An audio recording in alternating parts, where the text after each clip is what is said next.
Olá, alunos, sejam bem-vindos à nossa aula sobre o sistema operacional Linux. Então, a partir de agora, nós vamos aprender mais sobre esse outro sistema operacional tão conhecido nas provas de concurso, quer dizer, cada vez mais pedido aí nos editais e que a gente tem que entrar sabendo diversos elementos sobre a concepção desse sistema operacional Linux. Bem, a primeira coisa que eu posso te dizer em relação a esse sistema operacional é que, na verdade, o termo Linux se refere ao kernel de um sistema operacional.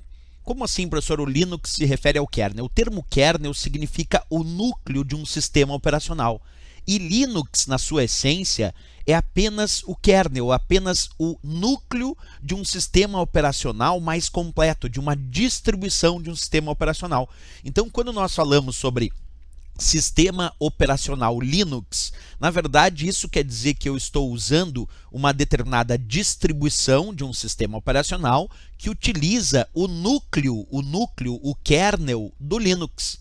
Então isso é importante porque se a gente pensar tecnicamente em resposta de prova, o Linux por si só o termo Linux se refere a um sistema operacional completo, na verdade o termo Linux se refere a uma parte muito importante da base de um sistema operacional completo, que é o que nós chamamos de kernel, é o núcleo. Então isso é importante, saber que Linux se refere ao kernel, ao núcleo de sistemas operacionais que utilizam esse núcleo do Linux como sua base de funcionamento numa máquina. Mas para explicar melhor, é claro, é sempre bom a gente ter a teoria indicada. Então vamos ler a teoria atentamente comigo. Distribuição Linux é um sistema operacional incluindo o kernel Linux, que é o núcleo, e outros softwares de aplicações formando um conjunto. Então, quando eu digo que eu tenho um sistema operacional baseado em Linux, isso quer dizer que ele é um sistema operacional que utiliza o kernel, o núcleo do sistema operacional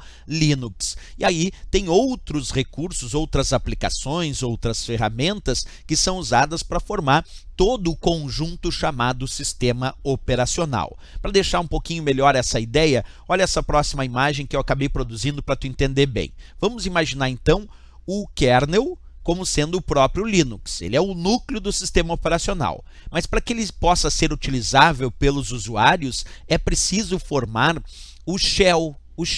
Shell, na verdade, é a interface com o usuário. Então, quando eu tenho um sistema operacional mais completo, tem o kernel, que é o núcleo, no nosso caso, o núcleo do Linux, e tem também a parte que forma a interface com o usuário, que nós chamamos de shell. Esse conjunto kernel-núcleo mais o shell, que é a parte que forma a interface com o usuário, é que nós podemos chamar de um sistema operacional completo. Então, quando dizemos que temos uma determinada distribuição Linux, isso indica que nós temos nesta distribuição um núcleo Linux e outros recursos que permitem formar a interface com o usuário, que nós chamamos de shell, além de outras aplicações e recursos que vão sendo implementados. Essa é uma base de entendimento para o início do Linux, certo, pessoal? Ok, na próxima aula nós vamos dar exemplos de distribuições Linux que usam o kernel, que usam o núcleo desse sistema operacional. Sempre lembrando aqui que kernel é o núcleo e shell é a parte que forma a interface entre o usuário, e esses dois é que formam um sistema operacional mais completo. Ok, pessoal? É isso. Na próxima aula continuamos com mais dicas sobre o sistema operacional Linux. Até lá, bons estudos! E se gostou do nosso vídeo, não esquece, marca gostei. Valeu, até!